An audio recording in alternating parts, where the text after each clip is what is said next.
आमदार असलेले भास्करराव जाधव स्वभावानं कडक, कठोर आणि शिस्तप्रिय आहेत हे त्यांच्या आजूबाजूला असणाऱ्या सगळ्यांना माहिती आहे। पण हेच भास्करराव आज हळवे झाले होते आणि पाणावलेल्या डोळ्यांचे बघायला मिळाले। त्यांच्या घरी काम करणाऱ्या असलेल्या मुलीच्या लग्नात भास्कररावांच्या अश्रूंचा बांध फुटला। गुहागर तालुक्यातल्या पांगारी गावात सुप्रिया पाटील या मुलीचं लग्न होतं। ती गेल्या 8 वर्षांपासून त्यांच्याकडे कामाला होती। तिचं लग्न ठरल्यानंतर मुलीप्रमाणेच सारं काही करून तिला तिच्या घरी पाठवलं होतं। सुप्रियाच्या लग्नाला भास्करराव जाधवांनी सारे कार्यक्रम बाजूला ठेवून हजेरी लावली। त्यांच्यासोबत त्यांच्या पत्नी, मुलं, पुतणे, सुनाई होत्या। लग्न लागल्यानंतर जाधव कुटुंब जेव्हा तिला भेटायला गेले तेव्हा भास्करराव जाधव यांचा कंठ दाटून आला। सुप्रियानं त्यांची पत्नी सुवर्णाताई आणि सून स्वरा यांना कडकडून मिठी मारली आणि रडू लागली। तेव्हा मात्र त्यांच्या अश्रूंचा बांध फुटला।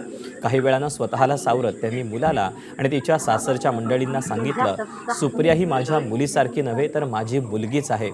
ती लक्ष्मी आहे। तुमच्या घराची ती नक्कीच भरभराट करेल। त्यामुळे तुम्ही सुद्धा तिला मुलीप्रमाणे प्रेम द्या।